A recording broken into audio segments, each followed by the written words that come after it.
ठीक है जी, तो हम शुरू कर रहे हैं, बाकी जनता हमारी आती रहेगी, कोई दिक्कत नहीं।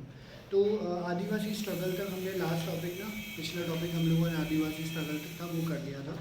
अब जो है struggle for women's equality and rights हम लोगों ने करना है, और इसमें बेसिकली 101 पेज से स्टार्ट है। यहाँ से तो खैर कुछ नहीं आता, हम नेक्स्ट पेज पे आ जाइए। बड़ा इंपॉर्टेंट क्वेश्चन है इस चैप्टर का ये कि विमेन इक्वालिटी एंड राइट्स के लिए सोशल रिफॉर्मर्स ने क्या किया है, विमेन इक्वालिटी एंड राइट्स के लिए कौन कौन लड़ा है, क्या क्या इश्यूज़ थे विमेन के, वो सब क्वेश्चन यहाँ से कवर होते हैं। ठीक है, तो जो 102 पे जब आप आते हैं, 102 पे फर्स्ट पैराग्राफ जो है वो एक तरीके का इंट्रोडक्शन है, आप लिख लीजिए पहले। ठीक है, सेकंड पैराग्राफ राजा राममोहन रॉय के बारे में है। सेकंड पैराग्राफ जो है 102 पे राजा राममोहन रॉय के स्ट्रगल्स के बारे में है। थर्ड वाला एमजी राणा डे के बारे में है, थर्ड वाला एमजी राणा डे। फोर्थ वाला ज्योतिबा फूले के बारे में है, फोर्थ वाला ज्योतिबा फूले के बारे में है। ठीक है, सेकंड वाला सेकंड वाला जो था राजा राममोहन रॉय, थर्ड वाला एमजी राणा डे, फोर्थ वाला जो है वो ज्योतिबा फूले। और पेज नंबर 104 पे आएंगे तो last paragraph as in the case वाला है, इसमें दयानंद सरस्वती और सर सैयद अहमद खान के बारे में, इन्हीं पांचों लोगों के बारे में आपको इनके स्ट्रगल्स के बारे में लिखना होता है। काफ़ी बार क्वेश्चन इसके आ जाते हैं, काफ़ी बार आए हुए हैं, तो प्लीज़ इसके ऊपर थोड़ा सा ध्यान दीजिएगा। ठीक है, इन लोगों ने बेसिकली इसमें यही बता रखा है कि विमेन इक्वालिटी एंड राइट्स के लिए कौन कौन क्या क्या लड़ा है। इंट्रोडक्शन हमें पता ही है, इसमें आप लिख लेना ये 19th सेंचुरी के सोशल रिफॉर्मर्स थे, 19th सेंचुरी के, और अलग अलग रीजन में हमें देखने को मिला। मिडिल क्लास भी था, मूवमेंट था, वेस्टर्न एजुकेटेड मिडिल क्लास में ज़्यादातर देखने को मिला, डेमोक्रेटिक आइडल्स के ऊपर बेस था, और ये सारे लोग जो है विमेन इक्वालिटी एंड राइट्स के लिए लड़ रहे थे, सारे के सारे। ठीक है, ये सारे लोग विमेन इक्वालिटी एंड राइट्स के लिए लड़ रहे थे। जैसे इन्होंने दिया है एंटी सती कैंपेन राजा राममोहन रॉय ने चलाया। ठीक है, ऐसी ज्योतिबा फूले का था, सर सैयद अहमद खान का था। तो सबसे पहले इन्होंने राजा राममोहन रॉय के बारे में बताया है। इन्होंने ब्रह्मो समाज स्टैब्लिश करा था, बचपन में आप लोगों ने पढ़ा ही हुआ था, 1828 में। एंटी सती कैंपेन इन्होंने चला रखा था, और राजा राममोहन के रॉय के जो आइडिया थे वेस्टर्न रैशनैलिटी एंड को उठा के, क्योंकि उनका लिटरेचर ये पढ़ रहे थे, उनसे समझे थे, तो ये देखने को हमें मिला था कि एंटी सती, क्योंकि वहाँ पे ऐसा कुछ नहीं होता था।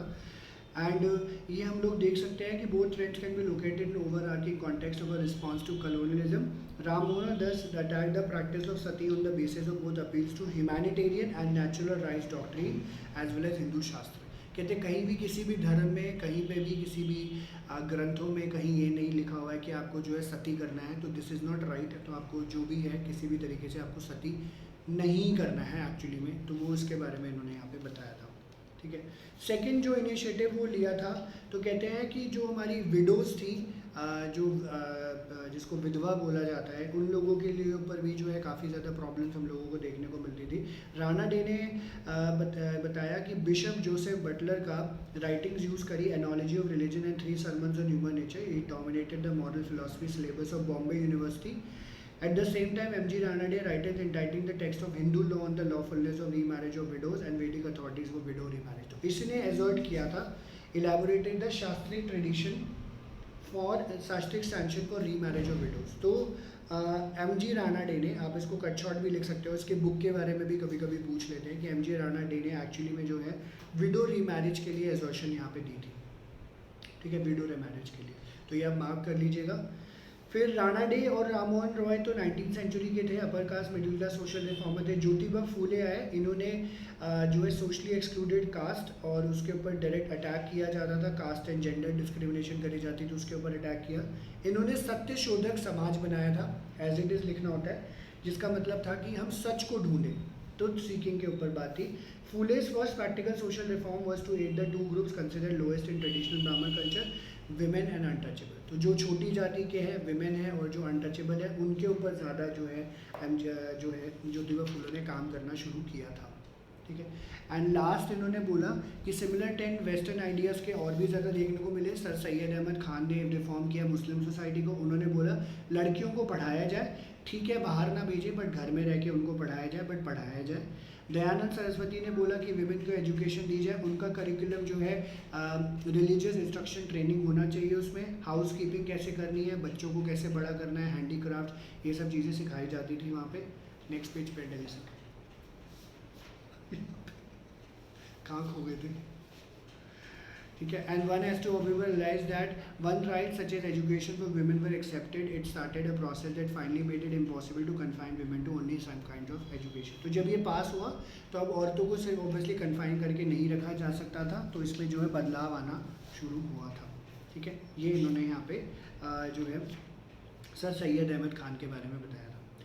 ठीक है, तो यहाँ तक आपके ये जो है ये सारे इश्यूज़ जो थे 19th सेंचुरी सोशल या 20th सेंचुरी सोशल रिफॉर्मर्स के बारे में, राजा राम मोहन रॉय, एम.जी. राणा डे, सर सैयद अहमद खान, ज्योतिबा फुले और दयानंद सरस्वती, इन लोगों का एक कंट्रीब्यूशन था. जो डेटा लिखा हुआ है एज इट इज़ वही लिखना है आपको. अब इसके बाद जो है 2 राइटिंग्स का डिस्क्रिप्शन यहाँ पे दिया हुआ है, नेक्स्ट पैराग्राफ में अंडरलाइन कर लेना. स्त्री पुरुष तुलना 1882 एंड सुल्तानाज ड्रीम इन 1905. ये विमेन राइटर्स थी, इन्होंने अपने विजन्स को यहाँ पे सामने रखने की कोशिश करी है. दोनों क्वेश्चन 2-2 मार्कर है. जो विमेन राइट वाला अभी जस्ट हमने पढ़ा 4 और 6 मार्कर का क्वेश्चन है. ये वाले 2-2 मार्कर के या 4-4 मार्क भी कभी कभी आ जाते हैं. स्त्री पुरुष तुलना क्या कहता है? Comparison of main and women है, जो कि महाराष्ट्रियन हाउसवाइफ ताराबाई शिंदे ने लिखा था, मार्क कर लेना. और इन्होंने प्रोटेस्ट किया था against the double standards of a male dominate society. इसका ये स्ट्रगल था, अंडरलाइन करना. तो ये क्या स्ट्रगल था, इसको एलैबोरेट किया गया है कि एक यंग ब्राह्मण विधवा थी जिसको डेथ सेंटेंस दे दिया था कोर्ट ने for killing her newborn baby. ठीक है, किलिंग हर न्यूबॉर्न बेबी. विधवा थी, बच्चा हुआ किसी और से एक्चुअली में. ठीक है, यहाँ पे बिकॉज इट वाज इललेजिटिमेट, नाजायज़ बच्चा था, क्योंकि उसने किसी के साथ ऑब्वियसली अफेयर कर लिया होगा, कुछ है. बट कहते हैं उस आदमी को ढूंढने की कोशिश नहीं करेगी जिसने ऑब्वियसली इसके साथ इसका इलिसिट अफेयर रहा होगा या किसी तरीके से कोई भी बात रही या प्यार किया होगा. तो उस आदमी को ढूंढने की कोशिश नहीं करी, बल्कि उसको उठा के सजा दे दी, तुमने अपने नए बच्चों को क्यों, जो अपने बच्चे को क्यों मारा. ठीक है, तो कहते हैं double standard male dominate society का, दिस इज़ नॉट राइट. और जब ये स्त्री पुरुष तुलना जो है पब्लिश करी गई थी तो काफ़ी ज़्यादा इसको जो है स्टर क्रिएट हो गया था, रोष क्रिएट हो गया था, जो कि इन्होंने यहाँ पे बताया. तो इतना सा ये स्त्री पुरुष तुलना है. एज इट इज़ ये 2 मार्कर में आपको ये लिखना होता है. स्टैंडर्ड्स ऑफ मेल डोमिनेट, जो डबल स्टैंडर्ड है उसके बारे में बात करी गई थी, क्यों वो इन्होंने मेंशन कर दिया. फिर बेगम रुकैया शेखावत हुसैन थी, ये अलग डिस्क्रिप्शन है. ये है सुल्तानाज ड्रीम. बेगम रुकैया शेखावत हुसैन जो कि well to do Bengali Muslim family में बॉर्न हुई थी, एंड उसके हस्बैंड जो था बहुत सपोर्टिव थे, लिबरल थे आउटलुक में. उनको पढ़ने के लिए बोला गया, पहले तो Urdu and later on Bengali and English. ये सक्सेसफुल ऑथर थी, उर्दू राइटर थी, बंगाली भी थी. When she wrote Sultana's dream to test her abilities in English. This remarkable short story is probably the earliest example of science fiction writing in India and among the first by a women author anywhere in the world. तो first by women author anywhere in the world भी था Sultana dream. ऊपर जैसे Sultana dream के बारे में लिखा हुआ है. ठीक है, तो ये बेसिकली यही था शायद, क्या? हाँ यही था. ठीक है, मेरे को लगा कुछ और. ओके, तो सुल्ताना ड्रीम का जो है, तो सुल्ताना ने क्या ड्रीम कर रखा था. सुल्ताना एक जो है मैजिकल कंट्री में जाती है और क्या वहाँ देखती है कि जो आदमी है वो तो घर में बैठे हैं और पर्दा करके बैठे हैं, और विमेन जो है साइंटिस्ट है, नए नए डिवाइसेस बना रही हैं, क्लाउड्स कंट्रोल कर रही है, मशीनें उड़ा रही है और एयर कार्स उड़ा रही है. तो आज ये पॉसिबल हो चुका है ड्रीम. ठीक है, सुल्ताना का. तो बड़ा उस टाइम पे आयरॉनिकल माना जाता था कि ऐसा पॉसिबल नहीं है, बट आजकल के टाइम पे हमें देखने को मिल रहा है. ठीक है, तो ये सुल्ताना का ड्रीम था. इतना ही ये पूछते हैं कि बेगम रुकैया शेखावत हुसैन ने ये बताया था. ओके, तो ये तो पोर्शन आपका फिर ख़त्म हो गया. अब नीचे आप देख लो 105 पे 1931 का कराची सेशन दिया हुआ है. ये आपको बुक 2 में भी पढ़ने को मिलता है, बट उस अपॉर्चुनिटीज़ पर वो चैप्टर ही कट गया. तो कराची सेशन जब इंडियन नेशनल कांग्रेस का हुआ था, 2 और 4 मार्कर का क्वेश्चन वैसे बनता है, बोर्ड्स में नहीं आया हुआ है एक्चुअली में ये, बट स्कूल लेवल पे आपको दे देते हैं. तो यहाँ के कुछ प्रिंसिपल्स को हमने लिया था और हमने इसको अपने कॉन्स्टिट्यूशन में इम्प्लीमेंट किया था. तो ये क्या था? Fundamental rights for citizenship in India whereby it committed itself to women's equality. ये क्या बोलते थे? सारे सिटीजन इक्वल है before the law irrespective of religion, caste, creed, sex. No disability attached to any citizen by reason of his और religion, caste, creed, sex in regarding to public employment, office of power और honour in the exercise of any trade और calling. ठीक है, the franchise shall be on the basis of universal adult suffrage and women shall have the right to vote to represent the right to public offices. ये सारे काम women करते रहना चाहिए. ठीक है, तो इसके ऊपर ज़्यादा एम्फेसाइज मत करना, बट मार्क ज़रूर कर लेना, इंपॉर्टेंट है. 2 और 4 मार्कर. नेक्स्ट पैराग्राफ आप देखेंगे तो यहाँ से 2 मार्कर का क्वेश्चन आता है कि आजकल के क्या इश्यूज़ हैं, विमेन इश्यूज़ हैं जो हमें देखने को, मॉडर्न इश्यूज़ क्या है विमेन को लेकर. तो आप देख रहे हैं इंडिपेंडेंस के बाद विमेन इशू 1970s में दोबारा इमर्ज होते हैं. 19th century reform movement emphasise किया था, बैकवर्ड ट्रेडिशन थे पुराने टाइम पे, सती प्रैक्टिस था, चाइल्ड मैरिज था, इरिटेटमेंट ऑफ विडोज थे।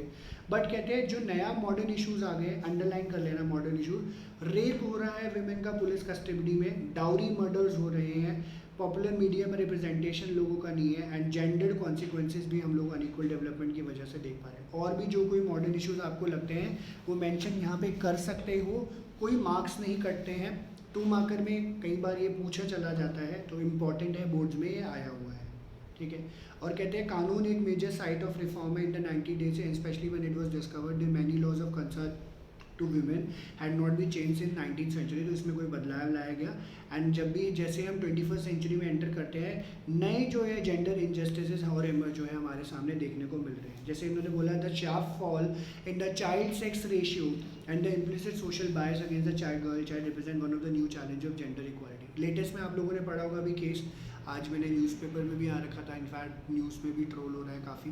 तो कहते हैं वो यूपी में था या एमपी में के गाँव में था, तो उसकी वाइफ प्रेग्नेंट थी, ऑलरेडी 5 बेटियां पैदा हो चुकी हैं, तो इस बार उसकी वाइफ प्रेग्नेंट थी, उसने लिटरली उस अपनी वाइफ का पेट काट दिया ये चेक करने के लिए, लिटरली, मतलब पेपर में भी आया हुआ था कि जो है फीटस कौन सा है। तो था लड़का बट वो बच्चा मर गया और विमेन जो है वो हॉस्पिटलाइज्ड है। तो आजकल ऐसे इश्यूज़ भी जो है बड़े सामने हैं जो कि यहाँ पे देखने को मिल रहे हैं, ठीक है। हालांकि ये सोशल राइट है, ओबियसली इतना टाइम लगता है हमें काफ़ी, विमेन मूवमेंट के बारे में हम लोगों ने बुक 2 में पढ़ा भी था, तो थोड़ा सा ये जो है बदलाव आने में भी वक्त लगेगा फ़िलहाल, तो ठीक है जी। तो ये आप था आपका विमेन मॉडर्न इश्यूज़ के बारे में बताया था। एंड लास्ट जो टॉपिक हमारा आ जाता है वो है the struggles of the disabled, ठीक है। और ये डिफरेंटली एबल्ड है, डिसेबल्ड नहीं है, फिजिकली मेंटली इम्पेयर नहीं होते हैं। सोसाइटी जो है ऑब्वियसली इनका जो है टैग लग चुका है इनका, और इसी तरीके से इनका ट्रीटमेंट होता है। In contrast to struggles over Dalit, Adivasi और जो है women's right of the disabled have been recognised very recently. तो चैप्टर का एक्चुअली एक थीम है, तो हम इसको अगर अलग से देखें तो शायद वो अंडरस्टैंडिंग बड़ी बेकार होगी, बट ये चैप्टर का थीम क्या देता है कि ना कैसे कुछ और लोग थे, जैसे STs को रिकॉग्निशन मिली, OBCs को मिली, ट्राइब्स को मिली, ऐसे कहते हैं ये अनटच, ये ना डिसेबल्ड सेक्शन, ये हैंडीकैप सेक्शन एक ऐसा सेक्शन है जिनको एक्चुअली में मदद की बहुत ज़्यादा ज़रूरत है, ठीक है। तो एक जैसे छोटा सा नॉवल का डिस्क्रिप्शन, ऑल्दो ये आता नहीं है, आप सीधा पेज नंबर 107 पे आइए, तो यहाँ पे इन्होंने जो है मेंशन किया हुआ है द टर्म, ये मार्क कर लेना इंपॉर्टेंट है, 1 मिनट रुकना प्लीज़।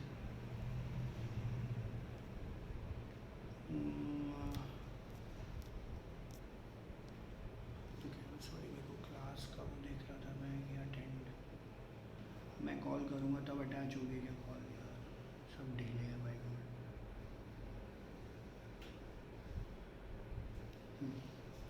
तो यहाँ पे इन्होंने टर्म डिसेबिलिटी के बारे में बताया, ये इंपॉर्टेंट है। कॉमन फीचर्स या common public perception of disability के बारे में ये बताया जाता है। क्वेश्चन 2 और 4 मार्कर का ये क्वेश्चन आता है।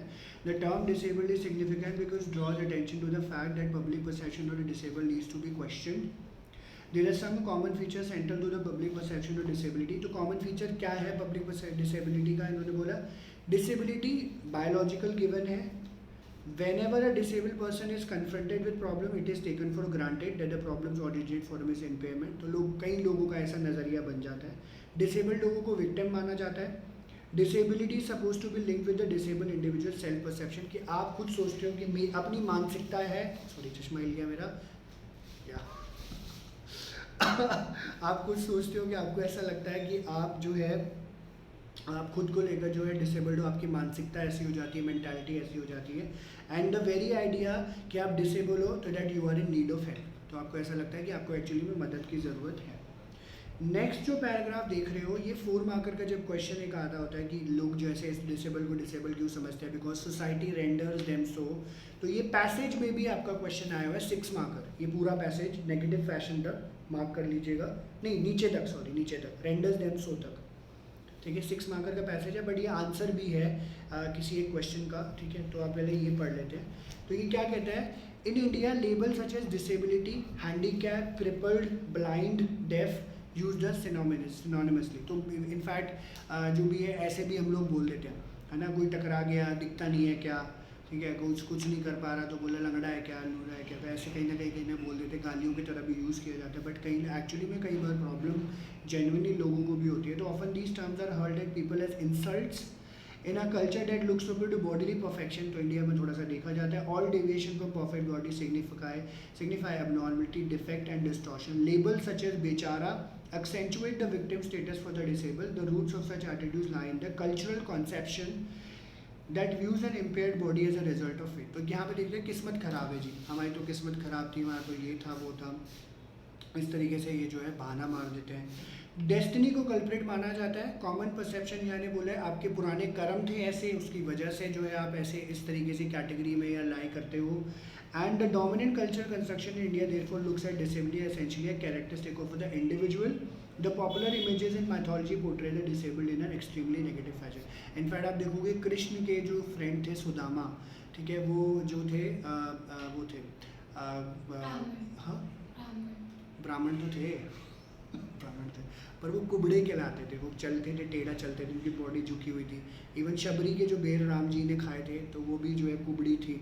कुबड़ी मतलब हिंदी में बोलते हैं बेंट बॉडी थी एक्चुअली में बोला जाता है। तो उस तरीके से नेगेटिवली फैशन में पोर्ट्रे किया हुआ है। फिर उसमें वो शकुनी मामा, महाभारत में जो शकुनी मामा होते थे वो भी बेचारे लंगड़ा के चलते थे। तो ये चीज़ें जो है कहीं ना कहीं देखने को मिली है। तो term very disabled challenges each of these assumption.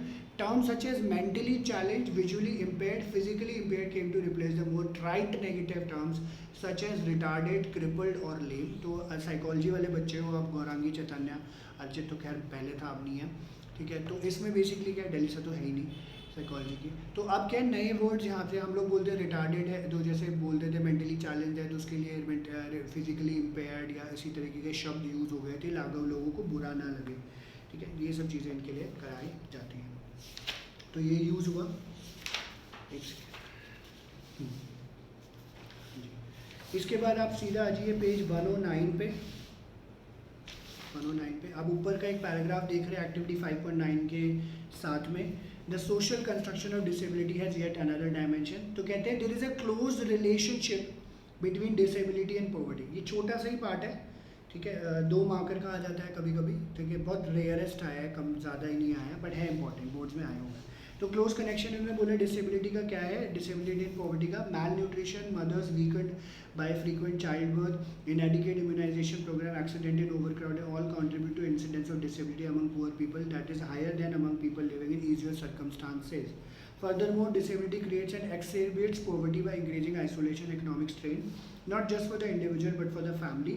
And there is a little doubt that disabled people among the poorest in poor countries. So जैसे देखते हैं, जैसे मुझे याद है मैं इंदरपुरी नारायणा के पास रहता था, वहाँ पे स्कूल होता था, अभी भी है, उनके टीचर्स के साथ अभी भी मैं एडेड हूँ फेसबुक वगैरह पे, SKR public school, SKR public school.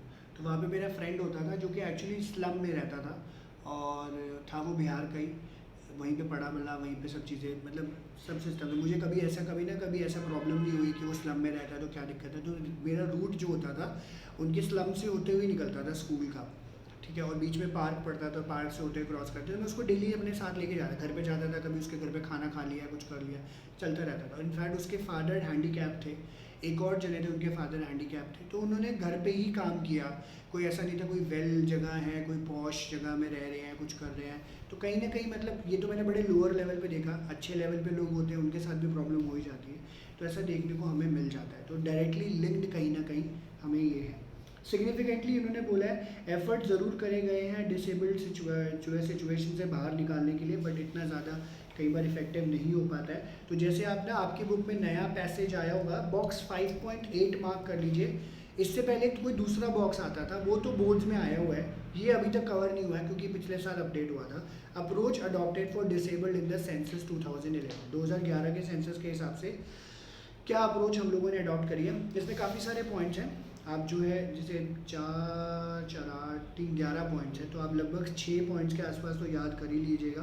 तो जैसे इन्होंने बोला है इन्फॉर्मेशन डिसेबिलिटी के ऊपर कलेक्ट करी जा रही है, पॉपुलेशन सेंसस में दे रहे हैं, डिसेबिलिटी के ऊपर जो क्वेश्चन है वो पूछे जा रहे हैं लोगों से, एन्यूमरेटर्स को इंस्ट्रक्ट किया गया है डिसेबल्ड लोगों से बात करें एंड रिस्पॉन्डेंट से इन्फॉर्मेशन कलेक्ट करें। जितने भी हाउस होल्ड है, नेशनल इंस्टीट्यूशन हाउस होल्ड, सब चीज़ों को कवर किया जाए। Question and instruction of disability were finalise After field trial selected question including disability in selected area, extensive deliberation with civil society मतलब NGOs वगैरह, एंड प्री टेस्ट करा जाता है, फिर ये सारे क्वेश्चंस पूछे जाते हैं, ऐसे इन्होंने आगे आगे भी बता रखा है। फिर कहते हैं फिल्टर क्वेश्चन भी होता है, to a certain disability status was included, attempt was made to collect information on 8 types of disabilities, placement of the question on disability in the census schedule was changed and the question was brought forward and special efforts were made to improve the coverage। तो ये सब चीज़ें करी जा रही है ताकि लोगों के बारे में पता चला जाए एंड ये सब चीज़ें करी जाए। तो कहते हैं मतलब एक जो है टाइम ऐसा आ चुका है हमारी सोसाइटी को जो है सोचना है, रीथिंक करना है डिसेबिलिटी के बारे में कि वो क्या है। तो कहते हैं 109 पे लास्ट में, recognition of disability is absent from wider educational discourse. This is evident from the historical practices within education system that continue to marginalize the issue of disability by maintaining two separate streams। ठीक है, one for disabled and one for everyone else. तो वो जैसे कई school में categorise होती है, privilege वो बोलते हैं ना, कोई सेक्शन बना देते हैं कि ये जो है टॉप, मेरे को नाम याद नहीं आ रहा, प्रिविलेज क्लास है, आप लोग जो है ये छोटी क्लास है, उनके जो कोड्स वोड्स भी जो है कोड्स होते हैं उनको भी जो है चेंज कर देते हैं ताकि आइडेंटिफाई कर पाओ कि ये जो है इंटेलेक्चुअल क्लास है, ये नहीं है, इस तरीके से। तो ये स्कूलों में भी करा जाता है, अब थोड़ा सा कम हो चुका है।